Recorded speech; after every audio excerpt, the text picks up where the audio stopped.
Fala aí, rapaziada do canal Complexo Vascaíno, tranquilidade? Mais um dia, mais um vídeo, graças a Deus. É um prazer estar aqui para falar com vocês, falar de Vasco. E galera, vambora, sem demorar um pouquinho, já vou adiantar sobre os assuntos que a gente vai comentar hoje. Amistoso do Vasco. Comentei ontem que o Vasco ia jogar contra a Portuguesa no sábado, às 10 da manhã. Só que esse amistoso mudou, a gente vai jogar contra outro time. E cara, já eu falo qual é o time, eu acho que a gente está indo de mal a pior, cara. Mas espero ser surpreendido com as atuações do Vasco no Campeonato Brasileiro. Vamos ver. Juan Cruz foi apresentado, já falamos tanto dele, o cara foi apresentado hoje. Paulo Brax contou um pouquinho sobre o que ele está achando das contratações que o Vasco vem fazendo. E vamos também dar uma pincelada sobre esse assunto. E mais, Maracanã soltou uma nota falando sobre o pedido do Vasco de jogar contra o Palmeiras no dia 23 de abril. Coisa rápida, mas vou comentar também sobre o que o consórcio falou sobre o pedido do Vasco. E para fechar, a gente vai falar um pouquinho sobre os suplentes, né? O time reserva nosso. Será que está preparado para o Campeonato Brasileiro? Momento decisivo, jogador que vai vir do banco. Será que decide ou não? Rapaziada, o vídeo de hoje é sobre isso. Antes da gente começar, peço que você se inscreva no canal. Me ajudem a bater a meta de 100 inscritos. Sei que com vocês a gente chega lá. Vascaíno ajuda Vascaíno. Galera, força aí, não custa nada. Já é? Tamo junto. Vambora. Rapaziada, é o seguinte. No sábado, 10 da manhã, o Vasco vai fazer um amistoso. Não é mais contra a Portuguesa. O Vasco vai jogar contra o Resende. Até aí, beleza. 2 times de Campeonato Carioca. Aí eu fui ver a tabela do Campeonato Carioca. Resende foi o último time, foi o rebaixado do Campeonato Carioca. Acho que é 12º lugar. E a Portuguesa era a oitavo. Ou seja, o amistoso já era fraco contra a Portuguesa. Aí mudou agora, vai ser contra o Resende, que é o último, ou seja, piorou o nível. Eu quero saber qual é o intuito do Vasco, é o quê? Botar time fraco pro Pedro Raul fazer gol? Mas Pedro Raul teve chance contra o Trem, sabe? Então, cara, esse é o tipo de amistoso que o Vasco quer fazer, sendo que semana que vem a gente vai jogar contra o Atlético Mineiro lá no Mineirão. Você sai de um amistoso aqui, ó, no chão, contra o Resende, pra na outra semana, ó, tá no topo, jogando contra o Atlético Mineiro. Esse é o planejamento do Vasco. Vou confiar, só quero que o Vasco entre em campo contra o Atlético Mineiro, vença ou faça um bom jogo, um empate, porque senão, cara, a gente vai saber o motivo das coisas ruins estarem acontecendo, cara. É muita decisão errada, jogadores errados chegando, amistosos errados que o Vasco está fazendo. Mas bem, paciência, vamos lá, e é isso. Outra coisa, Juan Cruz foi apresentado hoje, finalmente. Acho que todo mundo já falou muito dele. O Vasco deixou para fazer. O Vasco está mais ou menos com essa mania agora, né? A apresentação demora. O jogador chega, todo mundo sabe, todo mundo tira foto do jogador no aeroporto, passa, o cara treina, já fez gol treinando antes de ser apresentado. Foi apresentado hoje. Só que o ponto não é esse.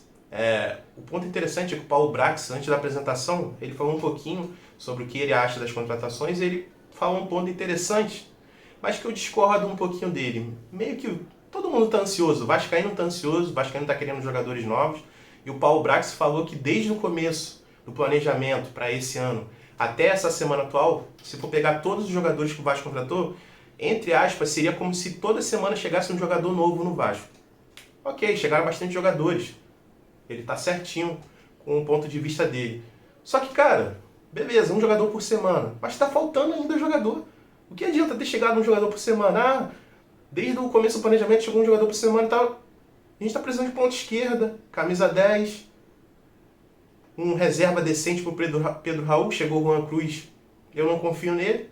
Então, segundo o Paulo Brax, para meio que calar a boca do torcedor, tá tudo no planejamento, tá tudo certinho, coisa que não tá. A gente vai começar o Campeonato Brasileiro sem um camisa 10, sem um ponta esquerda. Então, é uma situação preocupante. Segundo ele, acho que está no caminho certo. Então, rapaziada, tô light. Por enquanto tô light. Entendeu? A diretoria tá tranquila, então, pelo que eu tô vendo, a gente vai entrar no Campeonato Brasileiro, a gente vai fazer um bom Campeonato Brasileiro, sem grandes sustos, entendeu? Tô confiando neles. Vamos ver. Se der errado, aí a gente vai descascar, entendeu? Porque eu já tô na ponta já. Mais uma coisa, Maracanã, Vasco fez no dia 23 de março um pedido pro consórcio Maracanã junto aos seus responsáveis, né? Do estádio atualmente, que é o Flamengo e Fluminense, para poder jogar lá contra o Palmeiras no dia 23 desse mês, 23 de abril. Sendo que até ontem o consórcio Maracanã ninguém tinha falado nada. Saiu essa nota do Globoesporte.com que o Vasco fez o pedido e até agora até o dia de ontem, ninguém tinha respondido. Hoje o consórcio Maracanã veio falar que vai analisar o pedido do Vasco. Cara, eu fico pensando, às vezes eu acho que é má vontade, sabe? Mas eu prefiro não pensar assim, entendeu? A gente está falando de coisa séria, a gente está falando de governo do estado, a gente está falando de consórcio, grandes clubes como Flamengo e Fluminense. Eu prefiro achar que não é má vontade, entendeu? Mas parece que hoje eles vão começar, a partir de hoje eles começaram a analisar e vamos ver qual vai ser a situação. Espero que o Vasco tenha uma resposta digna, entendeu? Se puder jogar lá, joga. Eu prefiro que o Vasco jogue em São Januário. Acho que com esse time, Maracanã é mais ou menos um campo neutro. Eu prefiro que o Vasco jogue em São Januário. Mas vamos ver qual vai ser a resposta depois de sei lá quantos dias, sabe? Cara, tem coisas que eu fico revoltado. Mas essa situação do Maracanã aí não é de hoje, entendeu? A gente está esperando aí a licitação sair para ver se a gente consegue virar um dos times administradores do estádio. E até agora nada. TCE já correu atrás, fica adiando. Quando é que vai sair isso, cara? Maracanã é do povo, Maracanã é de todo mundo, cara. Sabe? Parece que eles querem deixar o estádio com o Flamengo e o Fluminense, o problema é esse. Que os dois não têm estádio para jogar e obrigatoriamente tem que ficar com eles. E daí, cara, quem chegar com a melhor proposta vai ter que vencer.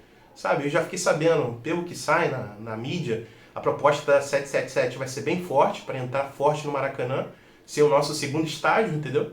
Em jogos grandes contra Palmeiras, sei lá, Atlético Mineiro, a gente quer jogar lá porque sabe que arrecada mais, mas até agora, sabe, o pessoal fica levando pra frente. Cara, parece que é brincadeira, sabe? A gente tá falando de quê, cara?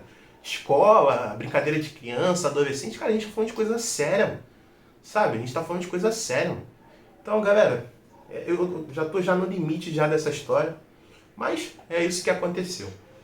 Pra fechar, vamos dar uma passadinha pelo time reserva do Vasco. Eu tenho algumas opiniões, pode ser que eu esqueça algum jogador. Caso eu esqueça e você queira falar sobre ele, escreva aí nos comentários. A gente vai falar sobre o time reserva do Vasco, para ver se são jogadores que no momento decisivo podem entrar e ajudar a gente. Ou então, aliás, no momento decisivo também e no momento de lesão, sabe, um momento mais chato. Mas, infelizmente, futebol é assim que funciona. Vamos lá. Estou com alguns jogadores na cabeça, pode ser que eu esqueça algum, como eu falei agora há pouco. O Ivan. Vamos começar pelo Ivan, que começou com o Vasco jogando esse ano. Jogou lá naquele campeonato que a gente fez nos Estados Unidos, né, de 2 jogos amistosos. Um contra o River Plate e o outro time eu esqueci agora. Cara, gostei muito das atuações do Ivan. É um goleiro imponente, goleiro alto, goleiro que não fica quieto, goleiro que estaria sempre falando com a zaga, coisa que eu não vejo muito com o Léo Jardim, sabe? Então eu acho que o Ivan, caso o Léo Jardim venha se machucar, eu acho que pode ser um bom suplente, sabe? Eu acho que ele já era para estar tendo mais oportunidades. Pelo que parece, tem um termo no contrato, se ele jogar X jogos pelo Vasco, o Vasco vai ter que pagar uma quantia, não sei se é pro Lille ou pro Corinthians, eu acho que é pro Corinthians, que é o dono do goleiro. Então, eu acho que esse é o motivo do Ivan não ter mais chances. Porque o Léo Jardim ele vem fazendo partidas normais para baixo, sabe? Aquele pontinho para baixo do normal. Acho que o Ivan, pelo que ele fez no começo do ano, nos primeiros jogos, acho que ele poderia estar tendo oportunidade, coisa que não está acontecendo. Talvez por causa desse motivo que eu expliquei agora há pouco, dos contratos. Então, acho que o Ivan é um bom goleiro. Eu acho que, se o caso acontecer alguma coisa com o Léo Jardim, eu acho que o Ivan vai suprir bem a necessidade. Lateral esquerda temos o Paulo Vitor, que pode entrar no lugar do Piton. Cara, o Paulo Vitor, a opinião que eu tenho sobre ele, eu acho ele um lateral esquerdo muito técnico, entendeu? O drible dele é muito bom, mas a parte defensiva, isso é padrão no Vasco, tirando o Piton. Tanto dele quanto do Paulo Henrique, né? O lateral direito que veio do Atlético Mineiro. Cara, eu acho que dos dois, o ponto defensivo é muito fraco. Mas eu acho que ele está um degrau abaixo do Paulo Henrique, que é o lateral reserva do Pumita. Porque eu sinto que às vezes ele está fora de sintonia com o time, sabe? Não sei se porque ele tem pouca oportunidade de jogar. Das vezes que ele entrou, você via que ele tentava um drible, às vezes até conseguia, dava uma caneta, dava um corte, mas ficava só por isso, sabe? Ele não conseguia tabelar, às vezes ele tá fora do ritmo do time. Então eu não sei se o problema do Paulo Vitor é falta de ritmo de jogo, mas ele é muito desconexo ainda do time. E eu não digo pra vocês, minha opinião, eu não confio nele em caso a gente precise substituir. Acho que ele não seria um lateral ideal. A gente poderia ter se reforçado nessa posição, mas estranho. Vamos ver o que acontece, que tá cheio de jogador assim no Vasco, que a gente vai continuar falando. Na zaga, no time principal a gente tem o Léo Pelé e a gente tem o Capasso. No banco a gente tem o Miranda e o Bambu. Eu acho que o Miranda e o Bambu eles têm o mesmo estilo de zagueiro, não sei se vocês concordam comigo.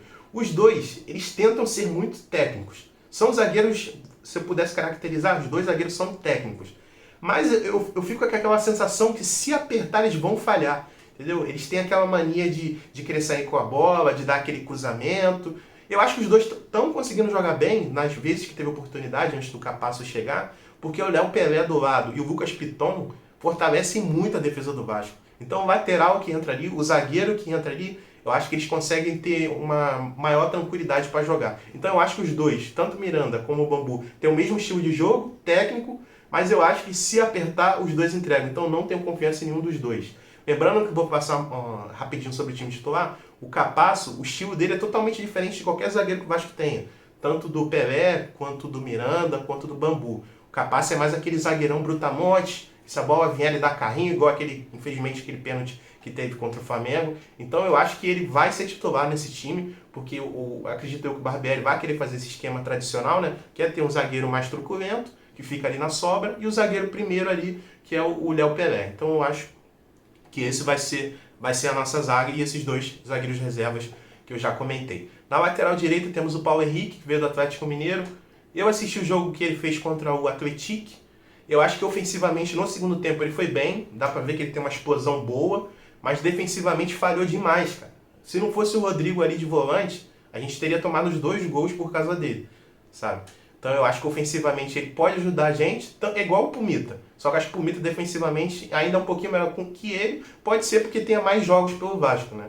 Coitado, o Paulo Henrique só fez uma partida aí, vamos dizer assim, amistosa, né, contra o Atlético. Eu acho que defensivamente, no jogo inteiro, ele não foi bem, e ofensivamente no segundo tempo ele foi bem, só que infelizmente o time não conseguiu aproveitar as chances que ele teve, ele não conseguiu na linha de fundo dar um bom cruzamento para trás, mas dá para ver que ele tem explosão, se der o passe na frente para ele, ele vai pegar a bola.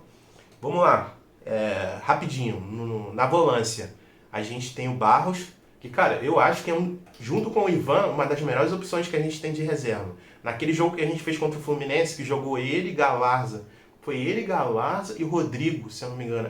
Os 3, cara, o Barros comeu a bola.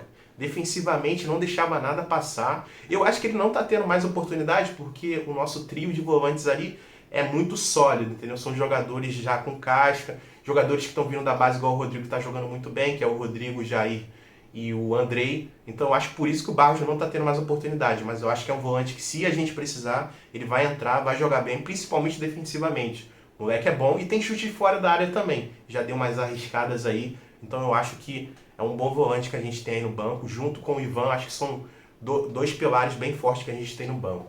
Agora o ataque. Ataque é preocupante, cara. Na ponta direita a gente tem o Gabriel Peck, na reserva dele a gente tem o Orediano. Cara, eu já falei muito de Orediano, mas como esse vídeo é específico, falando sobre o time reserva, eu acho que o Orediano ainda não vai ser titular, a gente vai falar dele de novo. O Orediano, cara, é um caso muito triste, porque a gente pagou 20 milhões de reais nele, cara. 20 milhões de reais. E até agora ele não apresentou nada, sabe? Não apresentou nada, teve problemas físicos aí no começo da passagem dele pelo Vasco. Ele não sabia, entre aspas, né? Ele não sabia como funcionava o treinamento aqui no Brasil, em times maiores, acredito eu. Porque no Racing ele tinha a mania de chegar no treinamento, entrar em campo, pegar a bola e treinar. Sendo que não, um futebol de alto nível, antes do jogador entrar dentro de campo, ele vai para academia, faz o fortalecimento, e ele estava vendo os amigos dele fazendo aquilo, ele começou a fazer. Só que aconteceu, o músculo dele estourou, ele não aguentou, ele não era acostumado a fazer isso, ele era acostumado só a entrar em campo. Entendeu? Então o Vasco preservou ele para ele fazer um fortalecimento e evoluir um pouco a massa dele, né? Dá para ver que ele está um pouco mais forte, mas cara, é o que eu estou falando sempre. A gente pagou 20 milhões de reais nele. Cara, acredito eu, aqui no Brasil, quando você paga 20 milhões de reais em um jogador, eu quero o pacote completo. Eu quero que o jogador entre, vista a camisa, entre em campo, saiba treinar, entre em campo, jogue bem, entendeu? Seja um diferencial do time. Coisa que ele não fez ainda. Cara, é vergonhoso. O nosso jogador mais caro ainda está aprendendo a como treinar, está aprendendo a como jogar aqui no Brasil, sabe? Mesmo sendo estrangeiro, com esse preço, o cara tem que entrar e jogar. O Pumita, nosso lateral direito, ele tem os problemas dele. Pô, ele entrou em campo e já tá jogando, cara. Sabe? Então, eu acho que o Vasco faltou analisar mais a fundo quem era Lucas Orediano. é triste. Mas vamos ver. Pode ser que eu esteja errado, eu espero estar errado e vamos aguardar. Reserva pro camisa 10, aliás, a gente nem tem, né? Camisa 10 é o Nenê, mas o Nenê vai ser dispensado do Vasco. O último jogo dele vai ser na terceira rodada contra o Bahia. Camisa 10 nem tem reserva. Na ponta esquerda, acredito eu que o reserva seja o Figueiredo. O Figueiredo até chegou a jogar no começo do ano, né? No campeonato lá que teve nos Estados Unidos, amistosos. Cara, sumiu. Não tem nem o que falar dele, eu não sei nem o que falar dele. Barbieri não bota ele pra jogar, sabe? Acaba que a gente fica ali dependendo de Alex Teixeira, dependendo de fazer improvisação ali com o Ignaldo, coisa que eu acho que vai acontecer. Acho que com a chegada do Juan Cruz, eu acho que o Ignaldo vai ser puxado para a ponta esquerda, entendeu? Mas já vou falar do Ignaldo, que por enquanto ele é centroavante, mas eu acho que futuramente o Ignaldo, com a chegada do Juan Cruz, ele vai ser reserva do Alex Teixeira na ponta esquerda. O Ignaldo também, cara, infelizmente, todo mundo sabe disso, tá público aí. Parece que ele perdeu a mãe dele, perdeu o avô dele esse ano. Então, coitado, o moleque é novo, é um menino ainda. Então pode ter mexido o psicológico dele. As partidas que ele entrou, ele não jogou bem. Chegou a fazer um gol agora, no amistoso que o Vasco fez contra o Tupi. Mas, sabe, acho que o psicológico tá mexendo com o moleque. Pra mim, a gente não tem reserva pra ponta esquerda. E pra nenhum jogador do ataque. Que agora a gente vai chegar no centroavante, que é o Pedro Raul. Pedro Raul também a gente gastou uma fortuna, 10 milhões de reais. Infelizmente, só foi decepção até agora. Prefiro não ficar falando. Acho que está muito claro. Eu acho que o jogador que o torcedor hoje mais pega no pé é o Pedro Raul. E pro banco dele a gente tem o Ignaldo e o Juan Cruz, que chegou agora há pouco. O Juan Cruz fez 2 gols pelo Santos no ano passado. Cara, muito pouco para as ambições do Vasco desse ano, né? 777 prometeu que iria entregar um time forte pra gente. Então chegou o Juan Cruz e o Ignaldo, que tem todos esses problemas que eu já falei agora há pouco. Então eu acho que, sabe, tá faltando. No ataque a gente tá precisando de jogador. Na defesa, como eu falei, apesar de tudo, os 2 zagueiros técnicos que falham, que pra mim, se pressionar, falham. É mais ou menos ali, o Miranda e o Bambu. Pra goleiro, tá ótimo. Nas 2 laterais, eu acho que são jogadores que talvez com mais jogos, mas infelizmente o Campeonato Brasileiro tá começando agora. Como é que você vai dar mais ritmo de jogo para esses jogadores num campeonato tão difícil como o Campeonato Brasileiro? Mas ofensivamente os 2 são muito fortes, que é o PV e o Paulo Henrique, né? E na volância o Barros. Acho que o Barros também é um pilar muito forte. Então, se eu fosse fazer um resumo de tudo que eu falei, acho que a gente pode confiar no Barros e no Ivan. De resto, é ponto de interrogação e revolta, né?